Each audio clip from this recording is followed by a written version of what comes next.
Hope you enjoyed a coffee break and some refreshments. Again, just a reminder, this is being laid on for free with the generous support of Quilcene Bible Church. If you are able to make a donation, that would be gratefully accepted at any point during the event.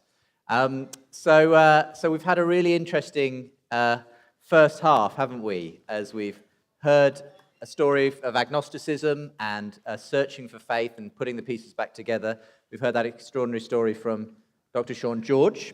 Now we come to do what I kind of generally do each week on my show, which is bring two different voices together for dialogue and debate as we start to look into these issues. And this is going to be really interesting. So it's a great pleasure to be joined for this section of the program by, firstly, Bradley Bowen is just here on my right. I'll give you a very quick synopsis of Bradley. A former professing evangelical Christian, the study of philosophy led Bradley away from his Christian faith. He's a popular blogger on the Atheist network. He has an MA in philosophy from the University of Windsor and did further graduate study in philosophy at the University of California at Santa Barbara. And so Bradley's very kindly come out to be, if you like, our skeptical voice, cross-examining these miracle claims and so on this afternoon. Over here on my left, you'll find Hans Vodder. Hans, you're pretty local, aren't you, Hans? Thank you. Hans has graduate degrees in theology and philosophy. He's especially fascinated with the interaction of science and religion and questions concerning God's relationship to the natural world. And he really enjoys discussing controversial subjects, so this is a good place to come. And we're looking forward to exploring Sean George's experience and his claims in the context of a discussion. What we're going to do first of all, though, is I'm going to invite Bradley, first of all, to come and take the lectern. And we're just going to hear some opening statements from both Hans and Bradley, outlining where they stand from, how they approach the whole issue of supernatural miracle claims. And we'll start with Bradley. Hello. I'm going to try to keep my presentation to about 10 minutes, and if I start to go over that, I'm going to get a nudge. I will let you know, yeah. Here. Let's see if I can operate the computer. There we go. Here's my name. I'm Bradley Bowen, and my goal for tonight is to promote critical thinking about miracles and promote understanding and appreciation of cynicism and skepticism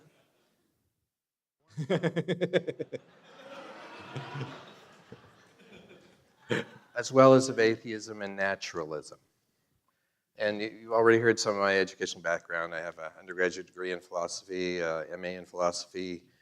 I did everything for a PhD in philosophy except I didn't complete my dissertation. I did all the coursework. And actually my dissertation was going to be on the resurrection. That was my topic. I worked on that for several years. My main interests in philosophy are critical thinking, philosophy of religion, and ethics. Okay. So I'm not a professional philosopher. I do philosophy as a hobby. I've done it for many years, and as was mentioned, I'm a blogger. I blog mainly on philosophy of religion. And so this is a picture of my experience with philosophy. Okay, a little bit more about me and my point of view that I'm going to bring to the discussion here. So this is a representation of my thinking that's related to miracles. So at the bottom, the base is critical thinking and science. The middle level, cynicism and skepticism. And then ultimately the results, atheism and naturalism. Okay, critical thinking and science I think of as the foundation of my thinking. It's how we know what we know.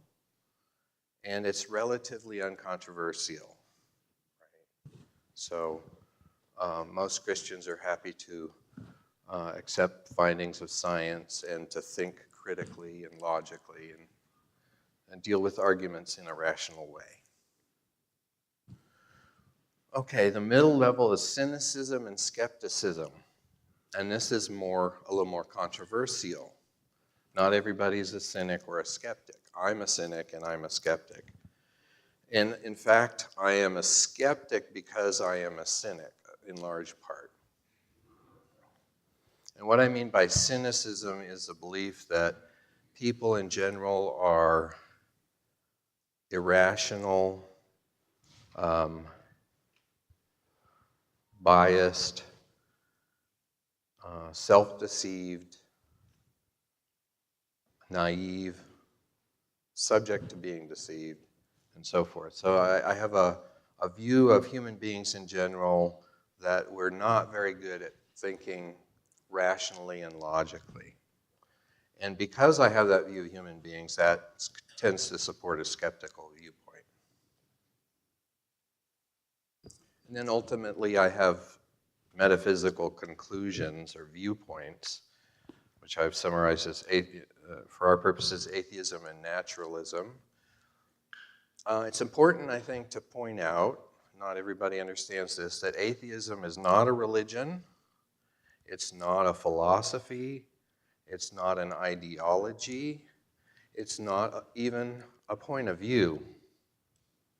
Atheism is simply, in my use of the word and my understanding, the rejection of theism.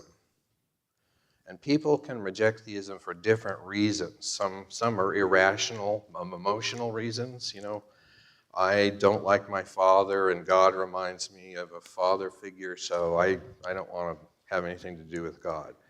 You can have an atheist who is an atheist for purely emotional reasons.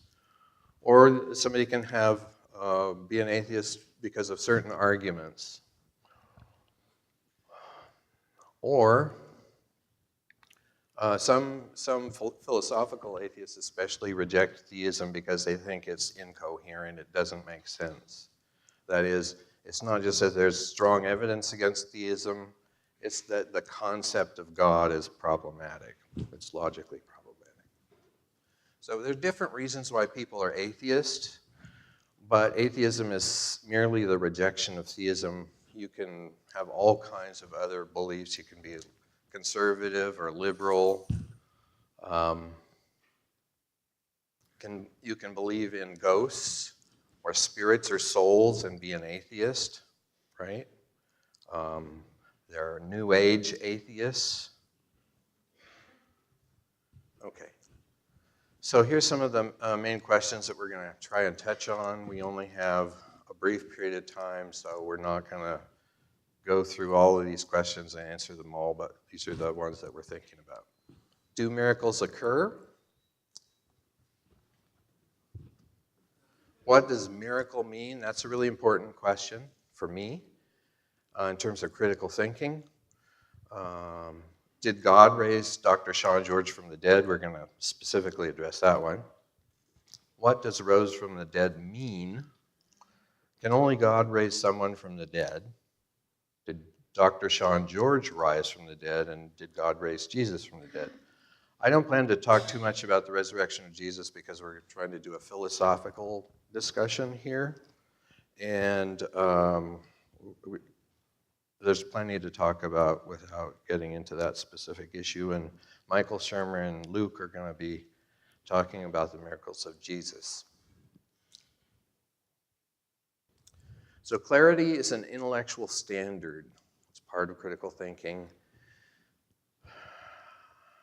And one of the most important intellectual standards is clarity. It's a gateway standard. If there's a question, an argument, a claim that's unclear or ambiguous, then we can't really evaluate that claim. So clarity is like the first order of business in philosophy. If you don't understand a claim or an argument, then you literally don't know what you're talking about or thinking about, and so you're kind of wasting your time. Okay, miracle is a key concept that we're going to be talking about, and here's some possible definitions. One thing you want to avoid in definitions is definitions that are too broad or definitions that are too narrow. And so I provided one that's too broad and one that's too narrow and one that's just about right. The first one is too broad, an event that is contrary to natural law. That's too broad, and I'll give you an example from the Bible. According to Matthew, I think it's chapter 12 or 13, I'm forgetting the specific verse. Jesus heals a blind man by casting demons out of the man. Okay, that implies that the blindness of that man was caused by demons.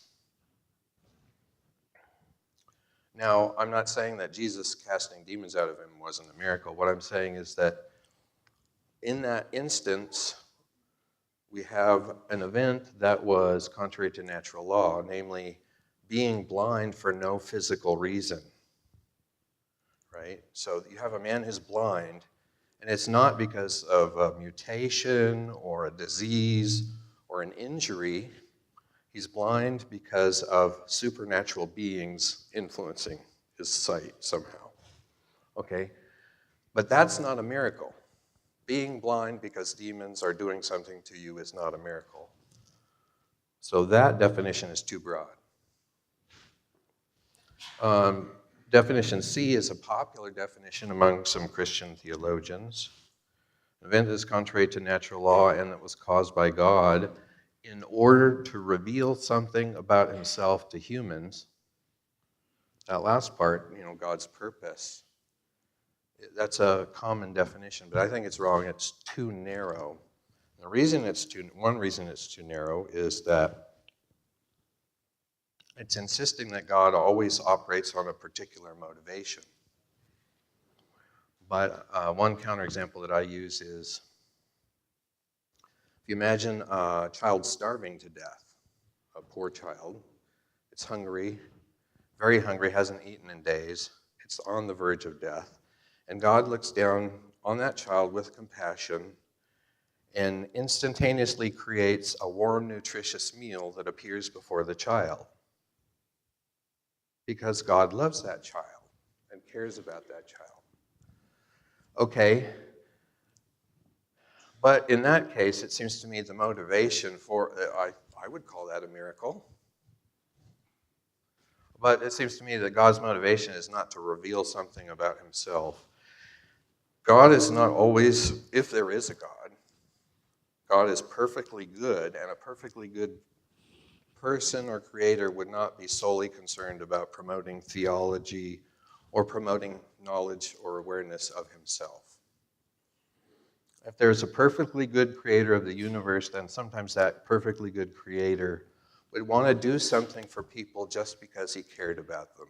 Not to promote himself, not to promote a particular religion or theology, but to help that one human being. So that definition is too narrow.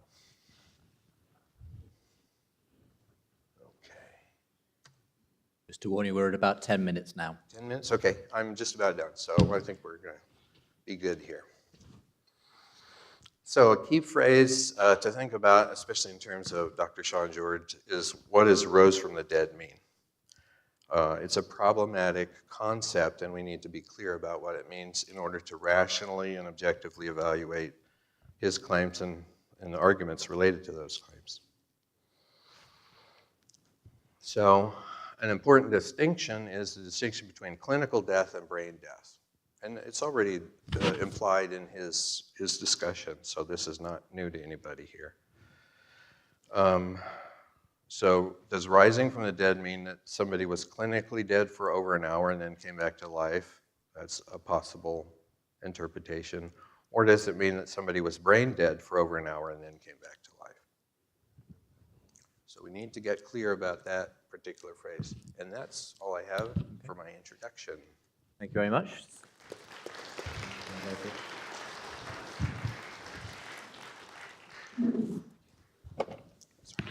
So thank you very much, Bradley. And Hans Vodder, Christian theologian and philosopher, is going to line his presentation up.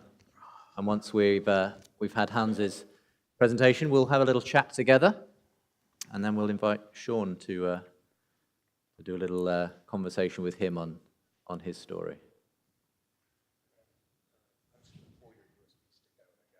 Okay, that's fine.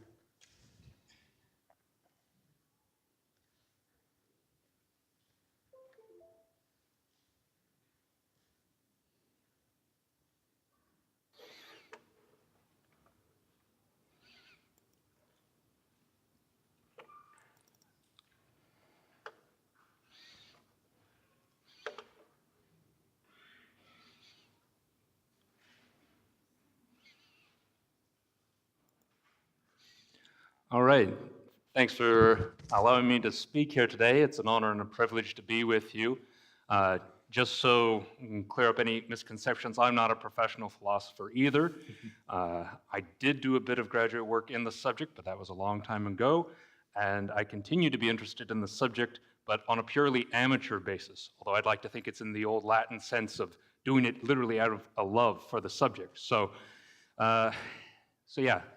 take anything I have to say here today with a grain of salt. That being said, I have done my level best to present what I think are some of the important issues in the philosophical discussion of miracles in a way that is reasonably precise and hopefully somewhat informative. So, I'm going to offer you a Christian perspective, but it's not necessarily the Christian perspective on miracles. And in order to do this, I've broken down my presentation into 4 main questions. First, I'll be asking, what is a miracle? Second, I'll be asking, are miracles possible? Third, is it rational to believe in them? And then finally, is Dr. George's case a miracle? That final question may be tabled for time purposes to our informal conversation that we'll be conducting with Justin in a little bit. So first things first. What is a miracle? And I agree with Bradley that having clear definitions is important in having a discussion, particularly when we're discussing contested metaphysical issues. A common definition of a miracle is that a miracle is a violation of the laws of nature. There are some things to be said in favor of this particular definition. It goes back at least as far as John Locke and was made famous by David Hume in his essay of miracles back in 1748, and it continues to be a commonly used definition in the literature today. However, I am dissatisfied with this particular definition and find it problematic for a variety of reasons. One of them is that in the philosophical literature, especially in discussions amongst metaphysicians and philosophers of science, there's no consensus on what a law of nature actually is. So unless we know what a law of nature is, it's going to be pretty hard to say what a violation of that natural law is. Maybe we could talk about this more in our conversation, but that's all I'm going to say about that for now. So, as an alternative definition, I kind of like the definition that's offered by Christian philosophers Tim and Lydia McGrew. They say that a miracle is a specific event that would not have happened if only the natural order had been operating. However, like Bradley, I think it's important to fit God more directly into the definition somehow. So I offer this revised tentative definition. A miracle is a specific event that would not have happened if God had not intervened in the natural order. It's also important to note at this point that there is no perfect one-size-fits-all definition that will cover the use of the term miracle in both ordinary and philosophical conversation, and in fact, even in just limiting ourselves to the philosophical literature, there's a wide variety of definitions that are offered there. But hopefully this is a stable enough definition that'll allow us to get the conversation started. So, next question. Are miracles possible? Well, the short version of the answer to that question is yes. You might be surprised to know that some people have disagreed with my answer. There have been various criticisms offered over the years. Some have argued that the idea of miracles, particularly when defined as a violation of the law of nature, is conceptually incoherent and that it simply doesn't make any sense. More controversially, some have argued, more cleverly than persuasively to my mind, that the notion of miracles actually is evidence for atheism, or leads to atheism. I won't say anything about that right here. Instead, I choose to agree with the assessment offered by philosopher Michael P. Levine, who says that if it's possible that God exists and that God can act in nature, then it follows that miracles are possible. This is an uninteresting tautology. So let's move to a possibly more exciting issue. Is it rational to believe in miracles? And we can think about this in two different ways. Is it rational to believe in miracles if one has witnessed a miracle firsthand in one's own experience? And is it rational to believe a miracle on the basis of testimony when one has been absent from the miraculous event in question?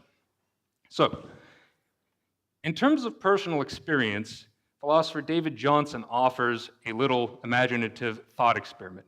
Imagine that you and a friend travel back in time to first century Galilee and are there in the boat with the 12 apostles, and Jesus comes walking along the water on that particular stormy evening. Now, the apostles say, "Surely this guy must be the Son of God," referring to Jesus, and you're inclined to agree. However, your friend, being of a more skeptical nature, says, "Well, actually, it could be that Jesus is walking on the waves as a result of laws of nature that are currently unknown to us, or perhaps citing Schirmer's last law, that any sufficiently advanced extraterrestrial intelligence will be indistinguishable from a deity." Perhaps the skeptical friend would say, "Well, maybe Jesus is walking on water in virtue of some advanced alien technology, or is even perhaps an advanced extraterrestrial agent himself." You might be willing to concede that while these options are logically possible, it's perhaps simpler just simply to say that, yeah, a miracle has occurred, and Jesus is the Son of God. And I would argue that that's the most straightforward interpretation of that particular event if one's witnessing it. So, yes, I believe that it is rational to believe in miracles in particular cases, especially if one has witnessed the event firsthand. But what about in the case of hearing about a miracle on the basis of testimonial evidence? Didn't David Hume have something to say about this? And the answer is yes. And he says, no way, it is never rational to believe in miracles.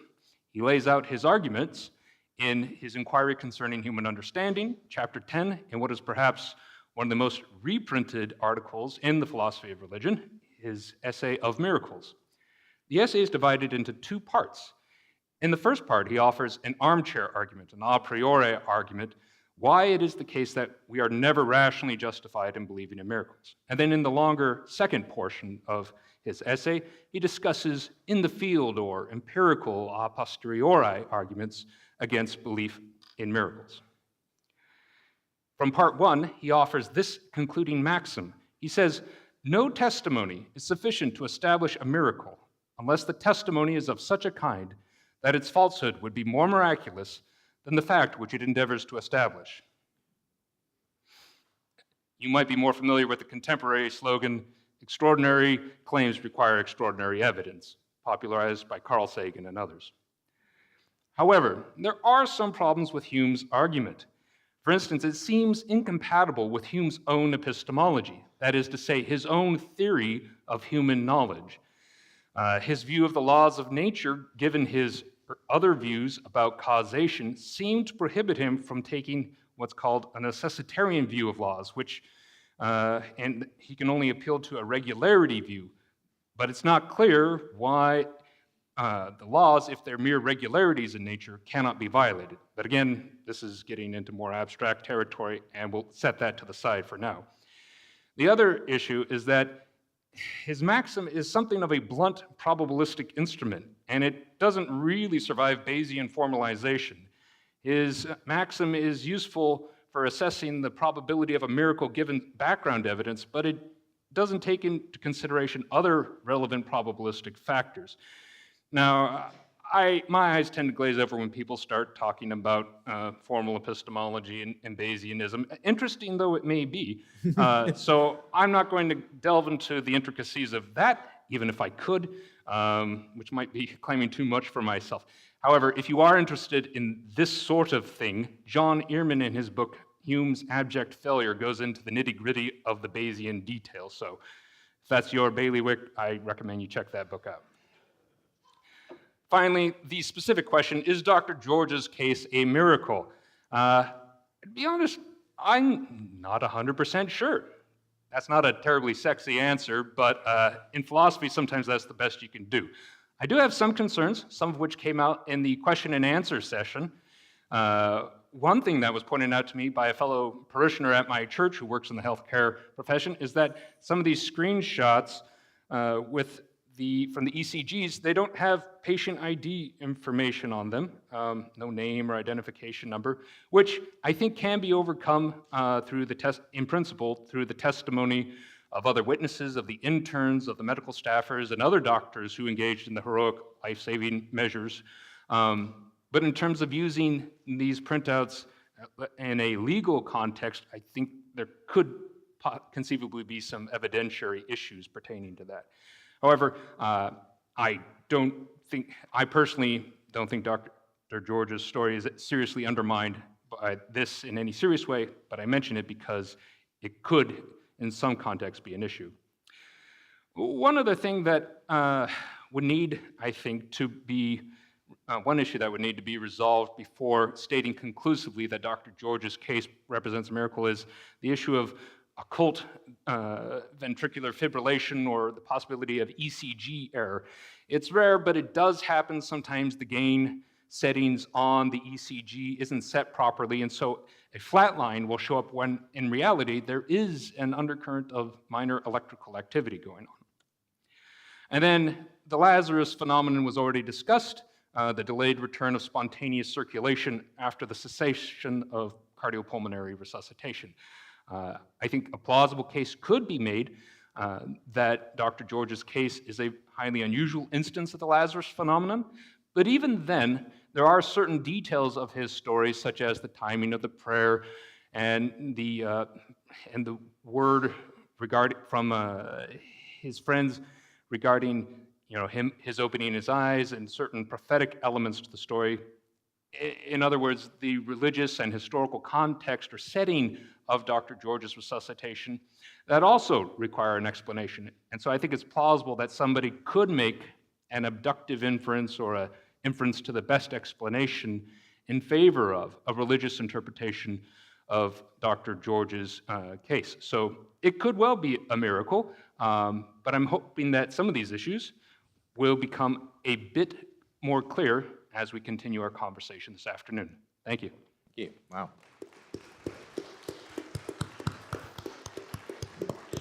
There we go. Did anyone have a dictionary out while that was going on? No, but seriously, Hans, it's helpful because what we're here to do is to kind of do what we're called to do, which is to investigate things. We're not simply called to believe things on the basis of someone else's testimony necessarily. We're called to simply look into these things, assess them, and then come to our own conclusions as to what makes best sense of these things. We'll obviously be inviting Sean back up onto the stage soon so you can quiz him directly about some of these issues that you've raised, Hans, and that I'm sure you'd like to raise as well, Bradley. Before we do that, let's just talk about your different perspectives on this. It was interesting as you laid out those different sort of building blocks, if you like, that take you to atheism and naturalism, Bradley. You were keen to point out that atheism alone is really just, as far as you're concerned, a negation of theism, saying theism... It's not a positive point of view or worldview or anything, or philosophy. But you didn't say much about the other phrase, naturalism, which was next to it. So do you subscribe to something called naturalism as well as being an atheist? Yes. So what would naturalism be if it's not the same thing as atheism? It's kind of more what people tend to think of as atheism. It's a rejection of all supernatural entities, powers,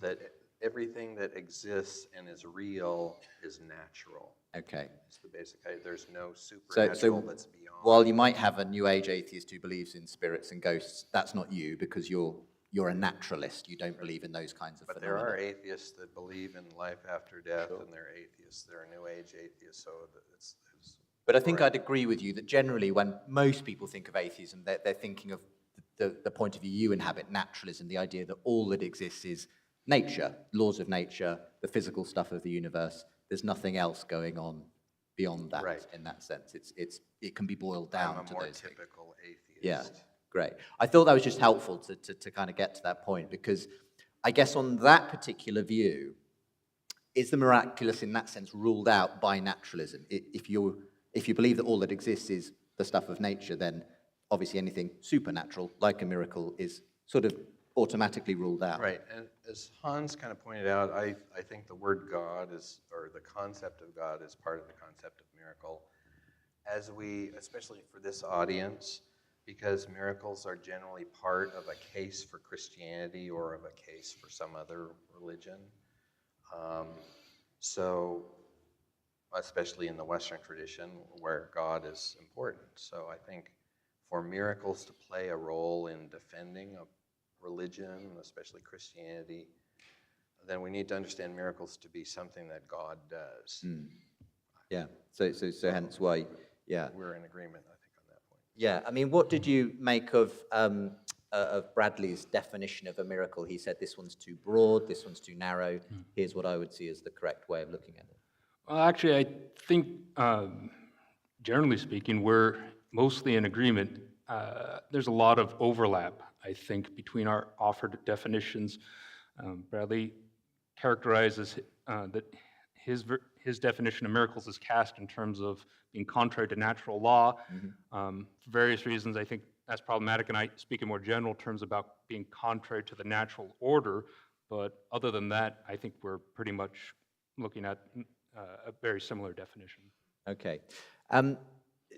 In the sense that you are a naturalist, and therefore you don't believe in the existence of supernatural entities that could cause a miracle, what would bring you to the point of, is there anything that could convince you in that sense that that a miracle had taken place? What would that look like if there was evidence presented that would convince you that something non-natural had taken place?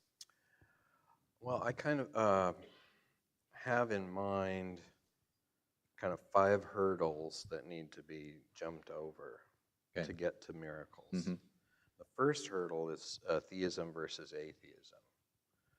If you understand a miracle to be something that God does, then there has to be a God to do it. So the first question at issue is there a God or not? And in my point of view, in general, I don't think the answer is going to be a simple yes or no answer. I like dealing with probability, and this is a general trend in philosophy. One Christian philosopher that I really appreciate is Richard Swinburne. He deals with Bayesian probability, and he tries to argue that the existence of God is more probable than not. And I would try to argue that the existence of God is less probable than it is. Just take the opposing position to Swinburne. Okay. But I think that's the kind of answer that a reasonable, objective person So is going to get. to get to miracles, you first of all have to get to the proposition that God is likely in that sense, more Right. more probable than not. Right. Okay. And different people are, if they work through that issue carefully, they're going to arrive at somewhat different positions. Not even believers. Some will say it's 99% or 99.9. Some are going to say it's 80%. Some are going to say it's more around 60%. Different people are going to give that a different rating. And then you got another hurdle to cross, which is deism. So you can believe in God, but not believe that God doesn't interfere in the world, right? That's the God of deism. So you need to cross that hurdle and say, no, my understanding of God, the God that I believe exists or think is probably exists, is a God who would from time to time get involved and mess around with events. So you've got to kind of work out which God you believe in that sense. It's not the deist God, it's an interventionist God if You've got miracle's going to take answer the place. arguments of deists and have some positive reason for thinking that God would be involved. And Swinburne does this kind of thing in his philosophy of religion. He tries to make a case that the God that exists is the sort of God that, or the God that probably exists, is the sort of God that would do that. Okay. And then we've got 3 more.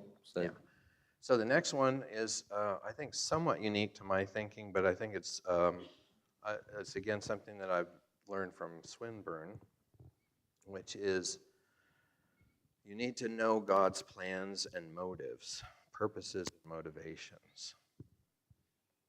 And this is, I get this in part from thinking about a detective looking at a murder trying to solve a murder. So you got motive, means, and opportunity. With God, there is no question about means or opportunity because God is everywhere at all times, can move or change anything at will. God doesn't need a gun. He doesn't need to be moving from this place to that place to cause something. So means and opportunity are just off the table. God is always a suspect in any event. So what you've got left basically is motive. And so it's in order to know that God did this particular action, you need to know what God's purposes and motivations are. And I'm a skeptic. I don't think people know what God's purposes and motivations are. Okay, and the final two? If I can remember them. Well, there's a few to get over there if we want to leave it there for the moment. But what you're saying is there's a number of different issues that you have to contend with before you can get to the miracle claim. Another one that is I think pretty important, and it relates back to the demon possession and blindness. Are there other supernatural beings with supernatural or their supernatural powers? If there are, and the Christian worldview says there are, then you have other supernatural agents and powers in existence, and you have to eliminate those as other possible causes of just such a like miracle. if you solve a murder, you've got several suspects, and you go, this guy has a motive, this woman does not have a motive. So that's a really helpful way of laying out the philosophical issues you have with getting to a miraculous explanation for something. So just be interested in your response to some of those, Hans. There's quite a few there to deal with. Yeah, well, I appreciate Bradley's respect and his interaction with Professor Swinburne's work. I mean, Swinburne is easily one of the top 3 philosophers of religion today. I would put him and William Lane Craig and Alvin Plantinga kind of in the same boat as far as that goes, at least among Christian philosophers of religion. They've all been on my show, by the way. So yeah, you should check out that show. And I think, broadly speaking, that Bradley's correct with respect to the issue of theism versus atheism. So, for example, in the modern period and in the 18th century when deists and more traditional Christians were debating the providence of miracles, most of the Christians that were arguing on behalf of miracles weren't using them as evidence for the existence of God. For example, somebody like William Paley would argue for the existence of God, say, on the grounds of the design argument, for which he's so famous. Miracles, in the Christian case back then, didn't really come into play until they had decided to argue in favor specifically of Christianity. So, and I think that comports generally with what Bradley's saying here, that we need to resolve the issue of theism versus atheism first, and then that will help us in our assessment of the probability of miracles. So, for instance, if you have good reason for thinking that the existence of God is more probable than not, then surely that's going to affect your assessment of the prior probabilities of any given miracle happening. So essentially, if you're convinced from the outset that God doesn't exist, then in a sense you're bound to see there must be a natural explanation for what that person maybe claims is a miracle. But if you have really good reasons for believing that God exists, then you're going to be far more open to a miraculous explanation for something rather than a natural one. And I think that's right. And in my own thinking about miracles, I tend to be open but cautious. I firmly believe that, if God if there is an omnipotent and omniscient creator of the universe, then he can surely, perform miracles, which may sound, like a pretty straightforward conclusion, but you'd be amazed at the number of theologians that argue otherwise. So I think if we know that or have good reason for thinking that God exists, then that will color our assessment of particular miracle claims. What about some of these other issues you bring up, though, Bradley? Do you think that it's more complicated than simply saying, if there is a God, then we can make we've got more reason to believe in a miraculous? Part of my point is that it is more complicated. That's a big hurdle, but it's one of A few. 4 or 5 hurdles that you have to cross before you get to So actually you were saying establishing a it's a miracle. question of which God? Is it the deistic God? Are there other factors? Could it be a different kind of spiritual influence? And Yeah, how well, could we know whether God has the motivation once you open needed? up, once you say, oh yeah, there's demons and there's angels and there's ghosts or whatever, you open up the world of the supernatural, so it's not just one being that's out there. Well, how much power do these other beings have? And how do we know how much power they have? Which actually I like your definition, but there is a serious problem with it. I mean, I like it in general, but there is one serious problem with it, and that is that if there are other supernatural beings that could go around and cause a resurrection or somebody to levitate or turn water into wine, if there are other supernatural beings out there, then we can't establish that God is the. Could you read your definition? I wish I had it up okay. on the PowerPoint. But basically, a specific event that wouldn't have occurred except that God had intervened in the Right. natural So order. basically, any kind of miracle that I can see, all the biblical miracles are such that it seems to me that a demon could have done them. Okay. And if a demon could have done them, then it's not the case that God they was would responsible. it would have happened Yeah. only if God intervened. What's your response to that? Because that's an interesting objection. Well, I guess I would say a couple things. One, I could just bite the bullet and say that it is logically possible that these events contrary to the natural order could have been caused by some other form of supernatural agency. But on my definition, that would just make them not miracles. We would have to come up with some other name for them. So I think the definition wouldn't stipulate that they couldn't happen. It's just they wouldn't be classified as miracles on my scheme. So that would lead in turn to an interesting problem of how do we identify genuine miracles from counterfeit miracles or contrary events that are caused by some other form of supernatural agency. And I think in general, we can't rule out the possibility, absolutely on a logical level, that there may be other forces at work. However, I think this particular objection can be overstated. So for instance, if we look at other disciplines in philosophy, for example, in epistemology, the question of skepticism comes up. So one easy way of illustrating this would be, say that you and I went out to the Olympic game farm here in Sequim, and you say, "Oh, look at those zebras out there! Aren't they? Aren't those wonderful creatures?" And I said, "Well, how do you know that they're zebras? Have you considered the possibility that they might be cleverly painted mules?" And It's logically possible. it's logically possible. Yeah. And then I could even give you a story about how, it's so expensive to import zebras these days, and how cheap it is to buy a mule and a couple of cans of paint. And, what with animal rights activists, the game farm has to consider cutting costs where they can. So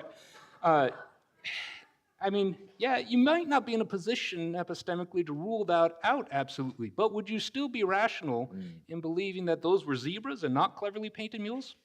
I tend to think so. But there's a important distinction between that sort of example and miracle claims, which is that we have a lot of background knowledge and information that allows you to make these comments about, the price of paint or whatever. There's a lot of data that can constrain the probabilities. But if you go to Cambridge or UCLA or whatever, they don't have any departments that study demons and that can tell you, this is how much power demons have, this is how many demons there are, this is where they're located, this is the kind of thing they tend to do. There's no data. Right. So it's hard to gauge the probabilities so of whether it was you God, don't- whether it was something else or whatever. You have a lot of people that believe that there are demons and that demons go around and do stuff, but you don't have hard data that says we know. Quick response, Hans, and then I'm going to invite Sean to get ready to come up and you can join in the conversation. Yeah. Well, okay, so and there could be a couple different replies there. One would be to say that actually, and at least in, maybe not at Cambridge or Oxford, but in last year's, I'm trying to remember what, in one of the volumes of the Theology and Science journal, there was an article by Travis Dumsday on the problem of special angelic divine action or special angelic action. So it does crop up in the literature a little bit. Now, that doesn't really address the force of the objection that you're raising here. But I think that if we turn to something like Dr. George's case, that there might be, perhaps not evidence in the same sense that we would require, or is background information that's available in the case of zebras, paint cans, and et cetera.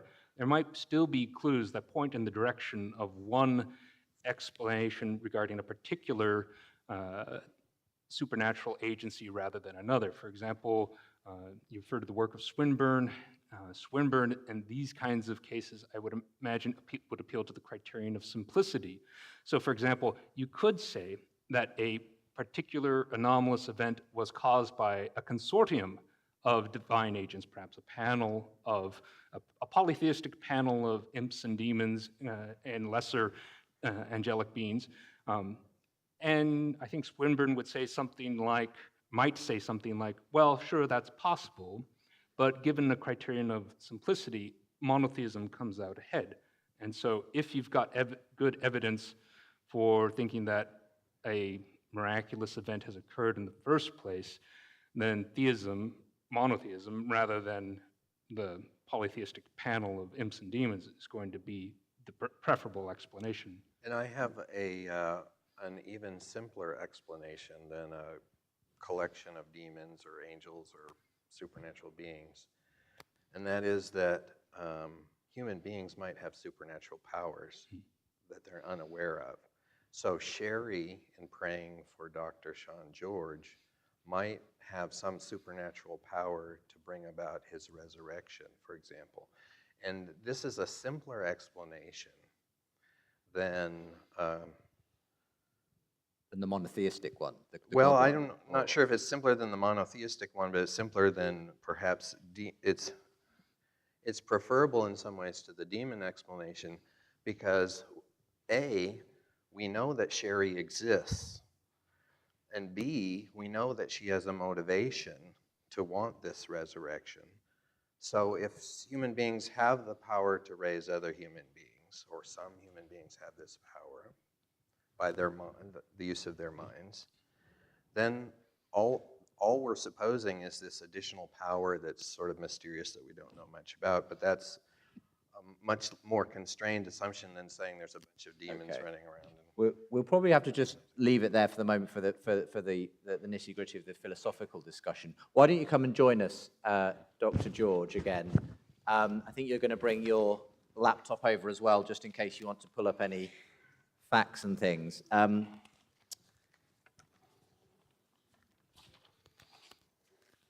The good news is a lot of the issues that we're covering will also be covered this evening when we start to uncover sort of the miracle claims in the Bible as well, between Luke Vanderway and Michael Shermer. So now, Sean, you've been keen to point out that you're a doctor, not a philosopher, and you're happy to leave the philosophy to these guys.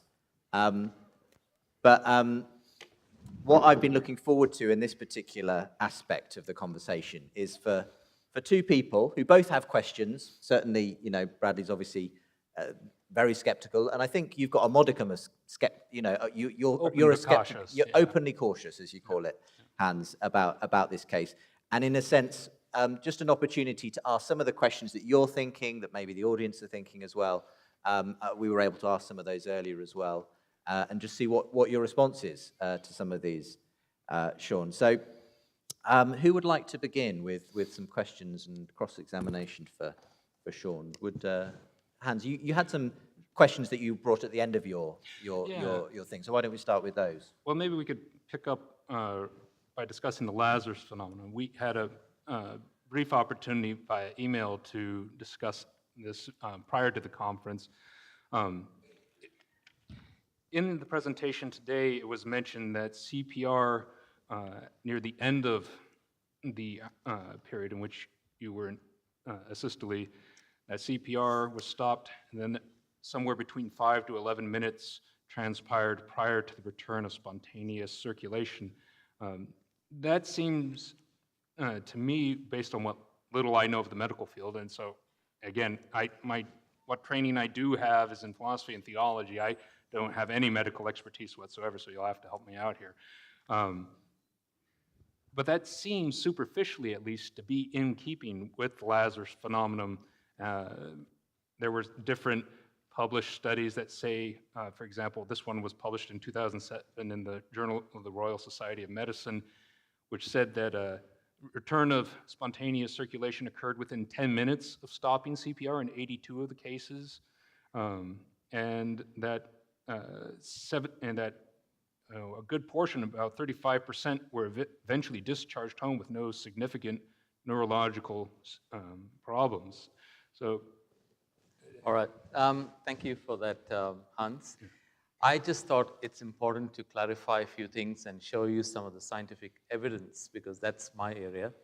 I was just listening to you guys, and I thank God I'm not a philosopher, because lots of that really goes through, above my head, to be honest. You guys are really smart, and but I live in the real world with real patients. I'm a real doctor, and I'd just like to say what this actually is for the benefit of everyone.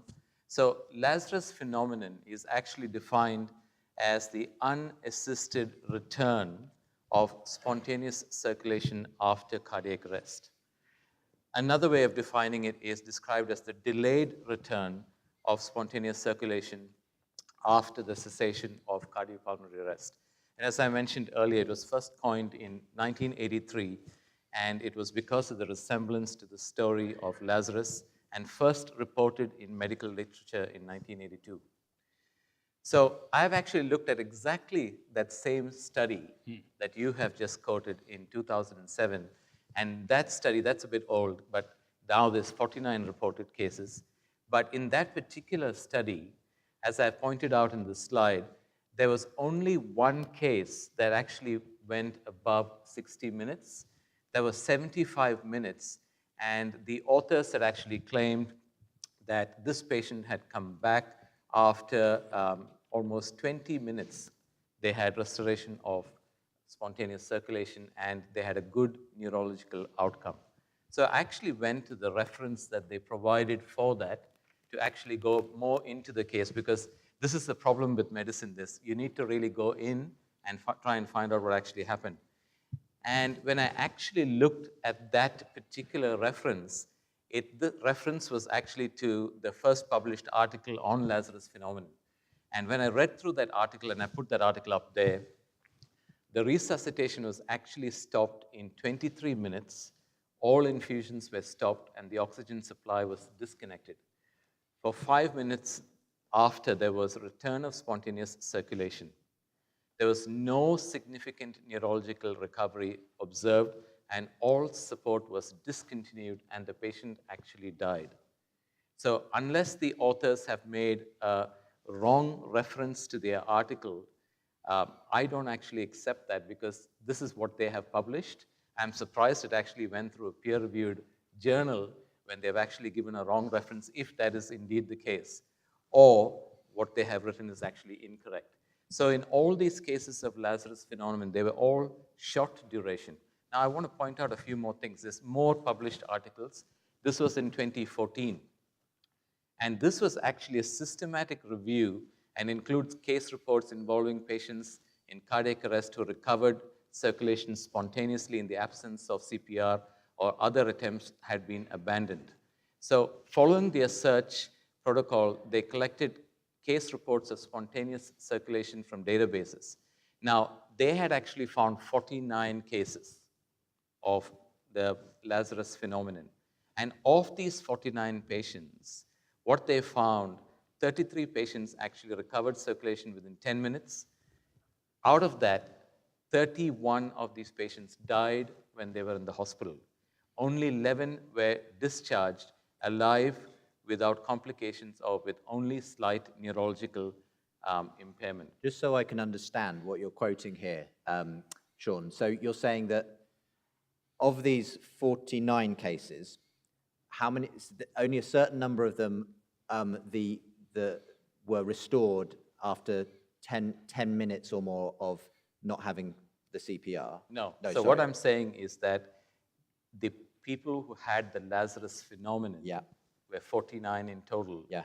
And out of that, 33 of them recovered circulation within 10 minutes Within 10 minutes of what? of the CPR stoppage of stopping the of chest the- compressions okay, or the okay. ventilation, Yeah. really. Uh-huh. And 31 of those patients actually died. Okay. So there were only 11 that were actually discharged with slight neurological complications.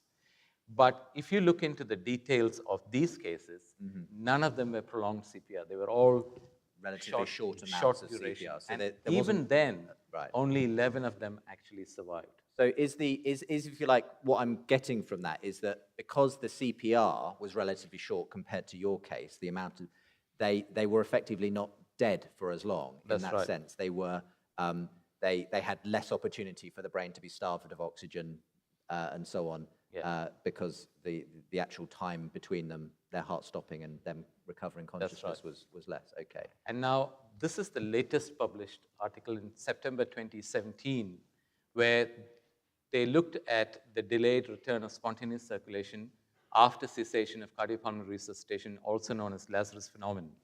And what they found here is that out of 2,100, and this is in Helsinki, they looked at patients and from January 2011 right up to December 2016. So this is really the latest evidence. They found out of 2,102 out-of-hospital cardiac arrests that occurred during the 6-year study period, CPR was attempted in 65% of the cases. In 840 cases, CPR attempts were terminated on site. The Lazarus phenomenon occurred 5 times. That's what I've written in red, if you can see that. It occurred 5 times with an incidence of 5.95 per 1,000 population in the field. Now, the time to delayed return of spontaneous circulation from the cessation of CPR varied between 3 minutes to 8 minutes. 3 of the 5 patients with delayed ROSC died at the scene within 2 to 15 minutes, while other 2 died later in the hospital within 1.5 and 26 hours, respectively. So the conclusion that I'm trying to make here is, while Lazarus phenomenon can happen, the outcome of even Lazarus phenomenon is absolutely poor. It's the most frequent result of the Lazarus phenomenon is still death, Yes. ultimately. Yeah. And so certainly severe what brain damage. the whole idea of these studies was because they wanted to ensure that the world actually changes the definition of how we define death, which I'm hoping I can come to wait for 5 minutes at least before you actually delay death. Right. The issue with this is, can you imagine if you are a patient's relative? And this is where people are very worried about this, because that's how the whole issue of Lazarus phenomenon came to play, because a guy was getting sued because he declared the patient to be dead, and then the heartbeat came back. Right. So this is a huge problem, particularly, I think, in the United States. So people have all over the world decided that when you declare death, you just don't wait for the heartbeat to stop and the breathing to stop, but you actually wait for about 5 minutes in most countries before you actually declare death, which is what they did in my case as well. Okay, this is really helpful just to explain this particular phenomenon, because as you say, this is a frequent way in which people do attempt to give a natural explanation for your case, but you're saying, as far as you can see, your case is markedly different from these ones, which almost always lead to death anyway. Is there anything you want to bring to this, Bradley? Yes. Yeah, go ahead. Yeah, I knew nothing about the Lazarus phenomenon until today, so it's interesting. You and me both. I did some research. I'm not a doctor, a medical doctor. I study philosophy, but I did some research into the subject of prolonged CPR. There's a lot of evidence and research on it, and I ran into an interesting news item from the Children's Hospital of Philadelphia, and you might be familiar with this because it's about 2 fairly recent, 2012 and 2013 bits of research on prolonged CPR, and it's one of the studies. I can find it here. The American Heart Association, American Stroke Association designated the adult study as the top finding of the year in heart disease and stroke research. So one of these studies is a very important study that came out and that was in the Lancet. I'm looking for the year. I think it was 2012. It might be 20. This article is from January 2013. Okay. So I'm going to read a couple of quotes from this news item published by the Children's Hospital of Philadelphia. Experts from the Children's Hospital of Philadelphia were among the leaders of 2 large national studies showing that extending CPR longer than previously thought useful saves lives in both children and adults. These findings about the duration of CPR are game-changing, according to Robert A. Berg, the chief of critical care medicine at the Children's Hospital of Philadelphia. And then they talk about the children's study that was done. The study found that among children who suffered in-hospital cardiac arrest, more children than expected survived after prolonged CPR, defined as CPR lasting longer than 35 minutes. Of those children who survived prolonged CPR, over 60% had good neurological outcomes. And then Berg makes this comment. The conventional thinking has been that CPR is futile after 20 minutes, but Berg said these results challenge that assumption. And then they have some comments about the adult study, which was published in the Lancet. Patients at hospitals in the top quartile median CPR duration, 25 minutes. In other words, these are hospitals that extended CPR longer than other hospitals, had a 12% higher chance of surviving cardiac arrest compared to patients at hospitals in the bottom quartile of median CPR duration, which was 16 minutes. Survivors of prolonged CPR had similar neurological outcomes to those who survived after shorter CPR efforts. In fact, I have some statistics on this. It's basically in the area of 70 to 80% had good neurological outcomes. Both in the study, in the shorter duration CPR, as well as in the over 35 minutes or over 30 minutes of CPR. And then the final quote here, taken together, the adult and pediatric results present a clear and hopeful message. Persisting longer with CPR can offer better results than previously believed possible, concluded Berg. Okay, so I suppose the challenge then, Sean, is from the look of this article, people have been changing their mind about the value of prolonged CPR. That was obviously what you experienced, and that there can be good outcomes ultimately for people who have been in cardiac arrest but who receive that lengthy CPR. Yeah, Bradley, can I ask you, when was that actually published, did you say? The journal article? The actual recommendations? The news article on the Children's Hospital of Philadelphia was published January 22nd, 2013. The journal articles were obviously published before that. Let's see.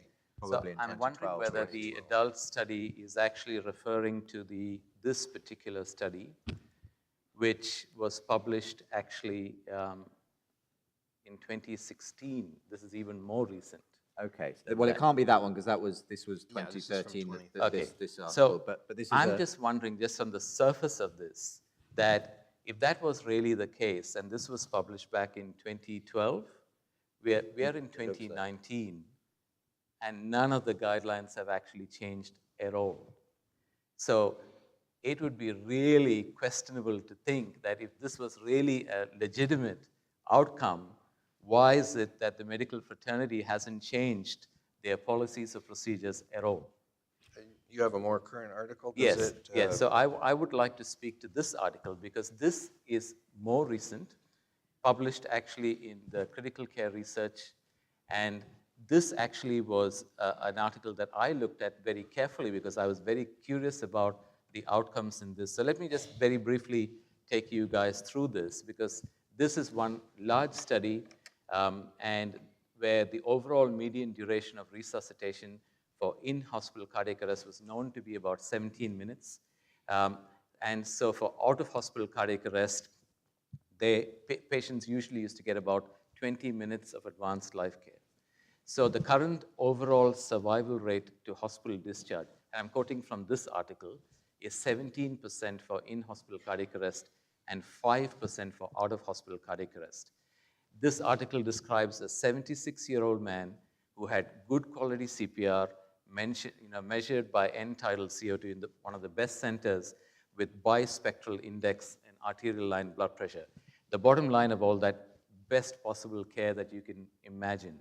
And he returned to neurological baseline with normal cognition after CPR for 86 minutes, okay?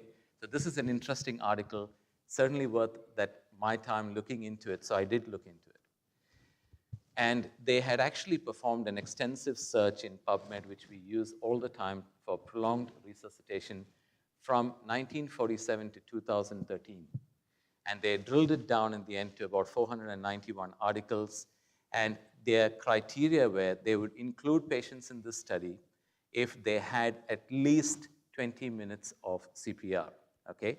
And that there was good records about the CPR in the notes, etc.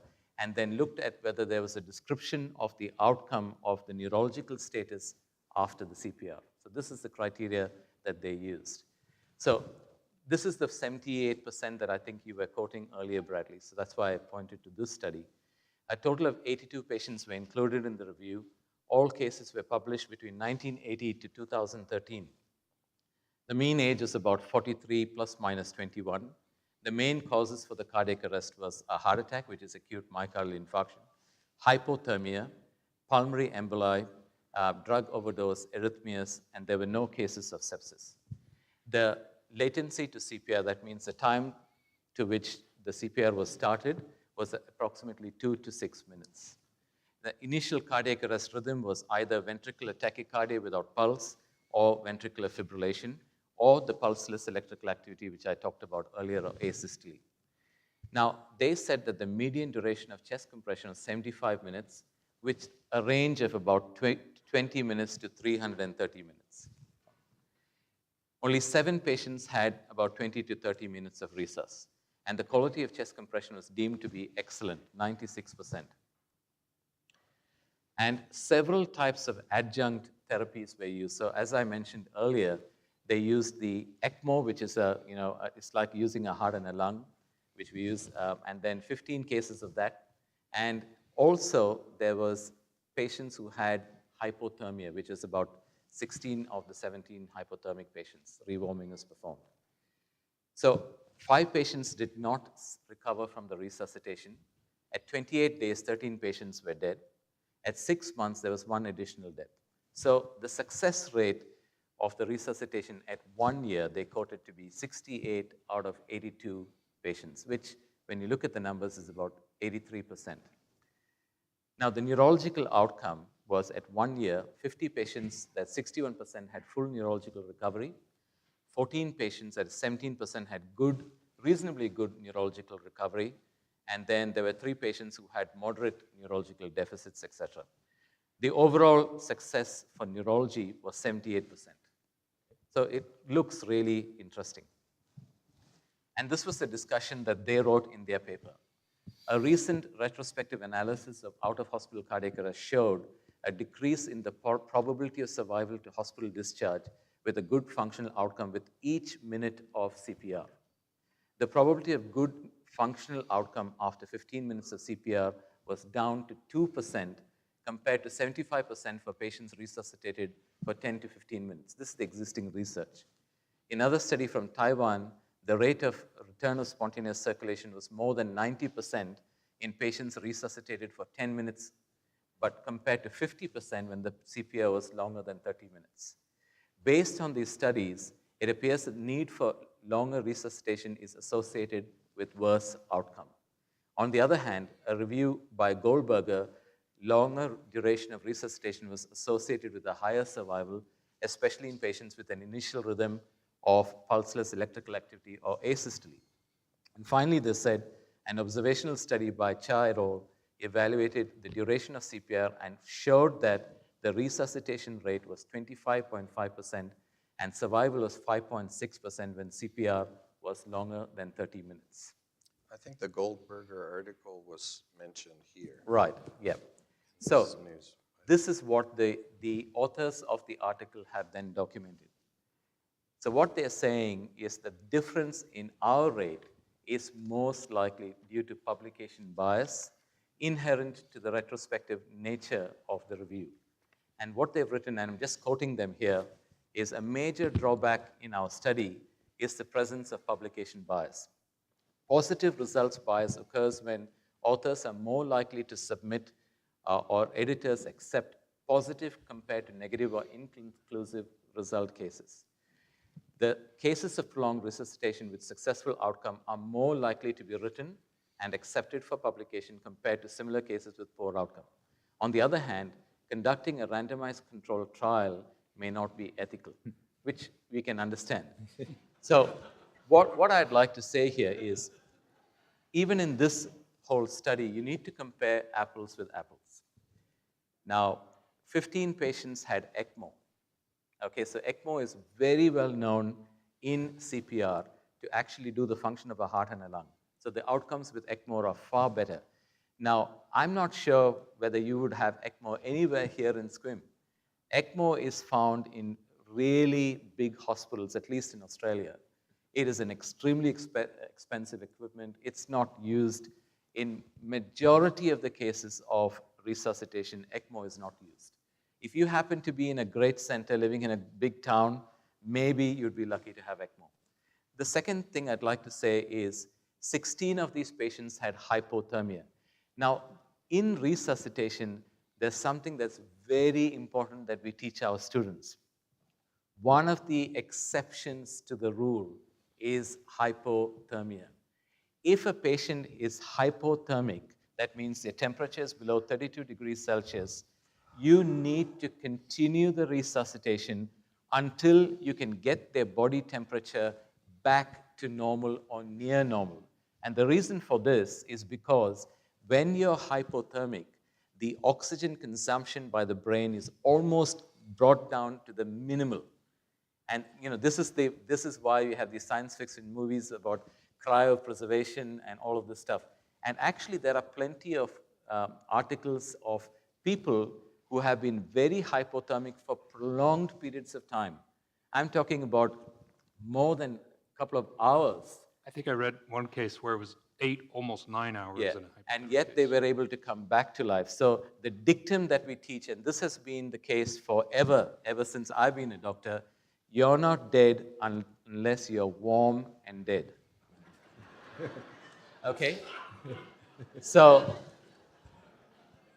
in these, you have to exclude, that means 15 plus 16 of these patients straight away from the study. Okay. We know there was publication bias. And the other most interesting thing is none of these patients had stoppage of chest compressions, and after that, they recovered with full neurology. So my case stands out, I believe, very differently from these because not only did I have prolonged CPR, my resuscitation was stopped. Now, what you need to understand is there was low blood flow at best. Now, people ask me, oh, you had the best quality compressions. I didn't even have a single fracture. So I leave that to your thoughts. The doctors were fantastic. I appreciate all that they did, but I didn't even have one fracture. I had a lot of chest pain, and it took 6 weeks. I asked the doctors, how long will it take to go? They said, well, we've not had anyone living after this to answer. They couldn't even answer me the question. Well, that's a really interesting response, and obviously you've had to delve quite deep into the study to kind of come up with that answer.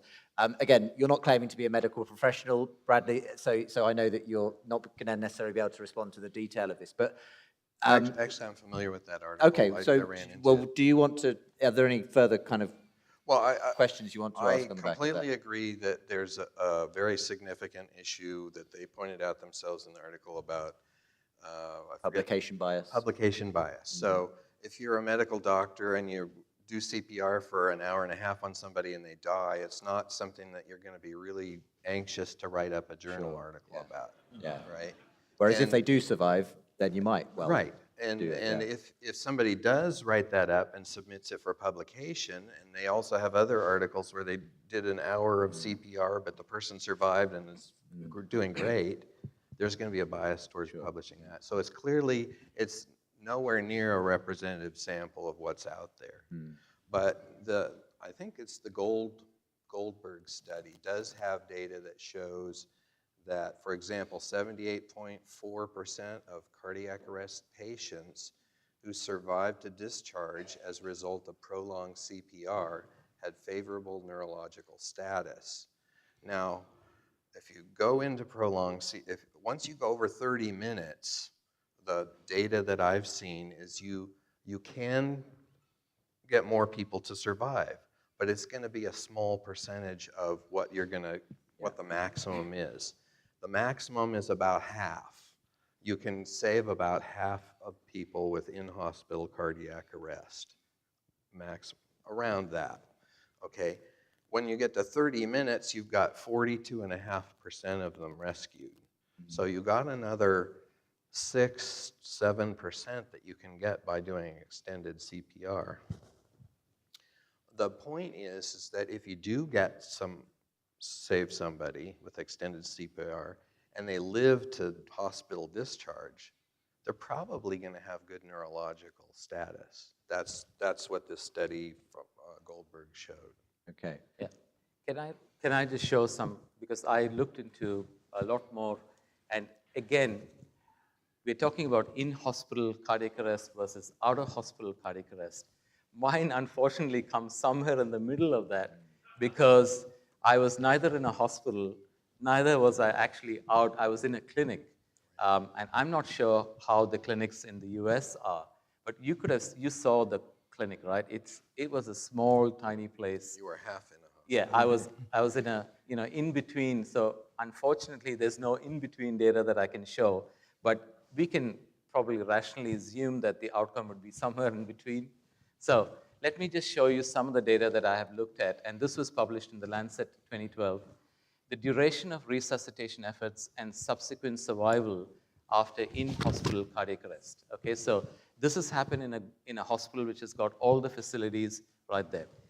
So of every 1,000 patients hospitalized in Western countries, it's estimated that between 1 and 5 will suffer a cardiac arrest, with fewer than 20% surviving to discharge.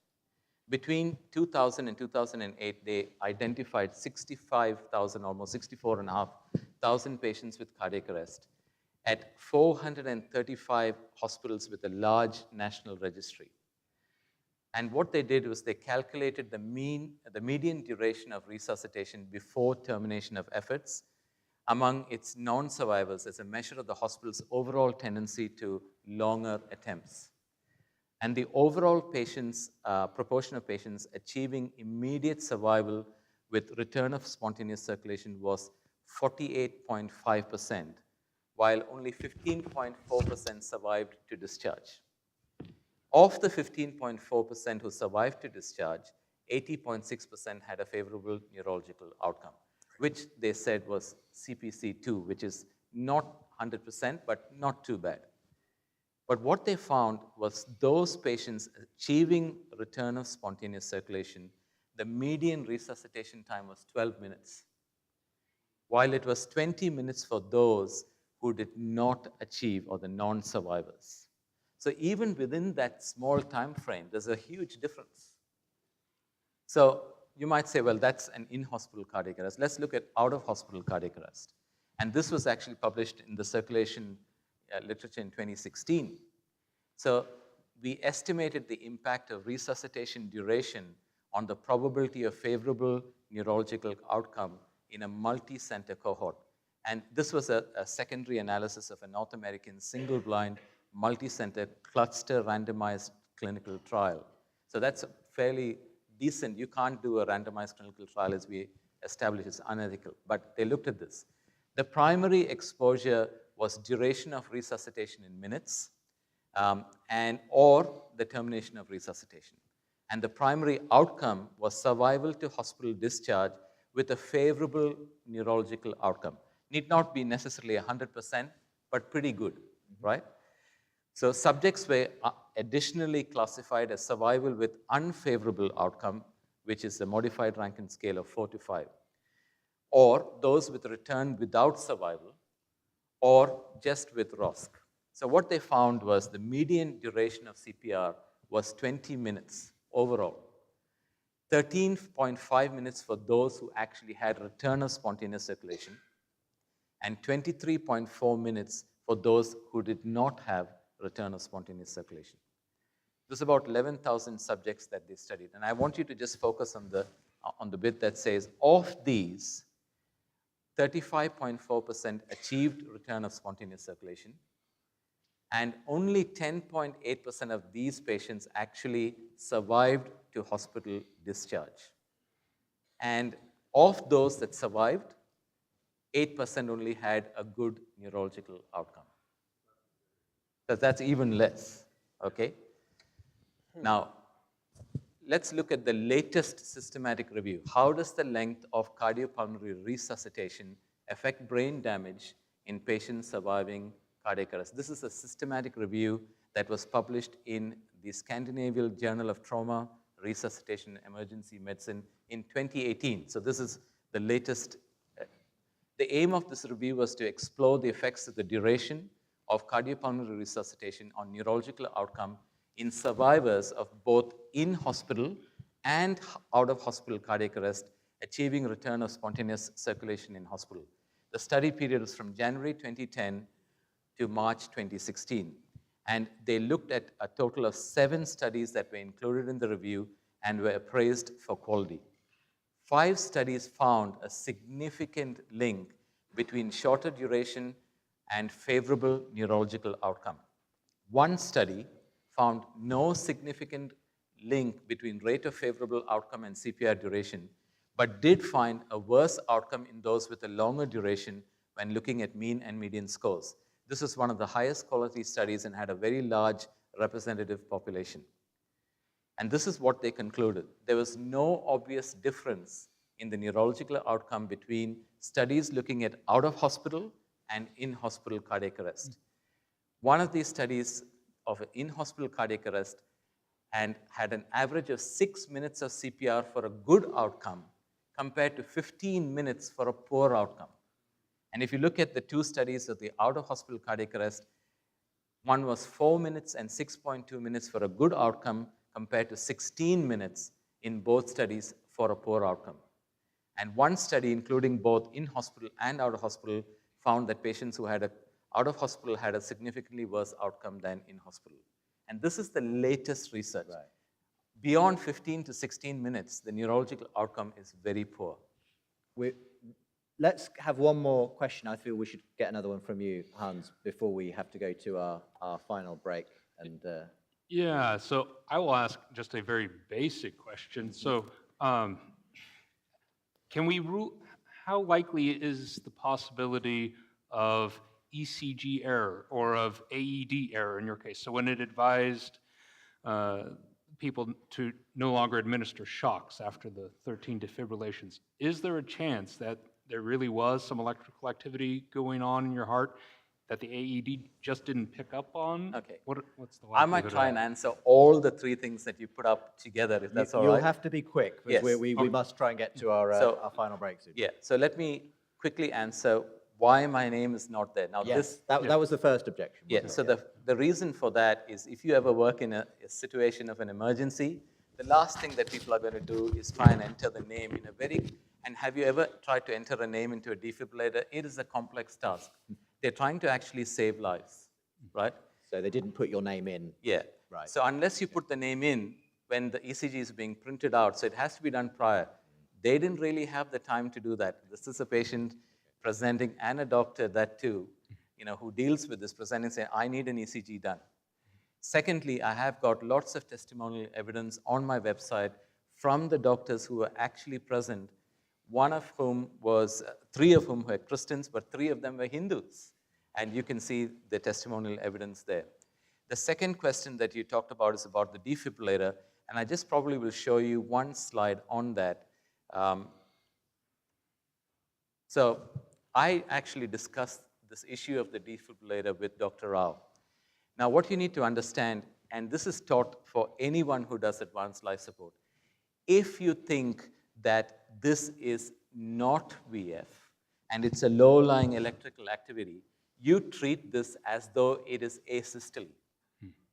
That means you treat it as though it's a flat line, because even if it is VF, by you doing CPR, hopefully you can actually increase the amplitude of the VF so that you can shock the patient back to life.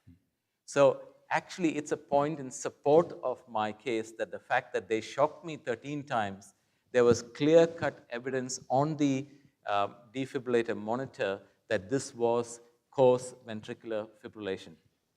Now, whether it is ventricular fibrillation or asystole, the truth of the matter is both of them are clinically dead situations. I wish we had more time because I would love to have addressed how doctors actually decide whether a person is dead or not. But if you're running short of time, but I'd love to discuss that with Bradley, at least privately, because I think there's a wrong notion that you need to be declared brain dead to be dead, whereas all doctors worldwide, more than 99.9% of patients are declared clinically dead by the absence of pulse, a heartbeat, absence of pupillary reflex, with no other requirements whatsoever. We might have to go and exhume all of them otherwise if we were to consider that they were brain dead. The reasons why you need to check whether somebody is brain dead is for organ transplant, or when you have a patient who's actually had a return of the pulse, but now there's no conscious state after a reasonable period of time, and you need to tell the family, look, this person is brain dead, we need to switch off the ventilator. That's the only circumstance in which you will actually ascertain brain death. Otherwise, it's always clinical death from time immemorial. I have lots of articles and research to show you that. So in terms of what you asked, so that was the second one. The third one was... Lazarus phenomenon, but you've Which addressed I have it it twice. we've covered. Yeah. Well, look, I know a lot more about cardiovascular resuscitation than I ever did before. But can you give a round of applause to all three of our guests?